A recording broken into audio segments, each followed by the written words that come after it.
My family didn't show up for my graduation. What happened next made them regret it. I messaged our family group chat on Monday afternoon. My graduation is this Sunday. Hope you can be there. My older brother replied first. Can't. We'll be in Dubai for Lina's birthday trip. Then my mother added. Don't make this dramatic. I typed one word back. Noted. What they saw on TV that night made their Dubai plans suddenly irrelevant. I had been working toward this degree for 5 years while working full-time at a clinic in Melbourne, Australia. Overnight shifts, weekends, public holidays, anything that would let me pay tuition without drowning in debt. My brother, Caleb, responded like my graduation was a local talent show. My mom minimized it like always. You've graduated plenty of times, she wrote. Plenty? I finished high school and a short certification program. This was my psychology degree, the thing that kept me awake studying at a in between shifts. The thing I'd built my entire future around. I stared at her message, then simply replied. Noted. My father never replied at all. They knew the date. I told them 3 months ago,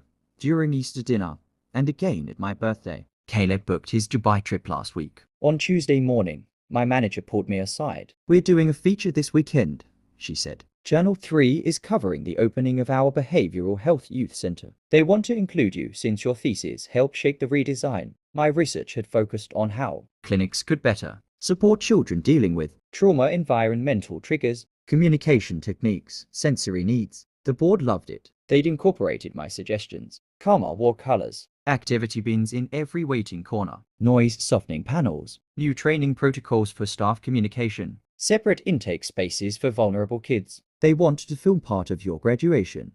My manager said, your journey from student to staff specialist. I said yes, not because of my family, but because I had earned the right to be seen. Sunday morning, I dressed alone in my small apartment. No one to take photos, no one to help straighten my sash. I drove myself to campus and met my classmates. The news crew was already there, adjusting lights and setting up MICs. They interviewed me before the ceremony. Why this field? Why childhood trauma? How did you manage working full-time while studying? Kids don't forget how you made them feel, I told the reporter, especially on their worst days.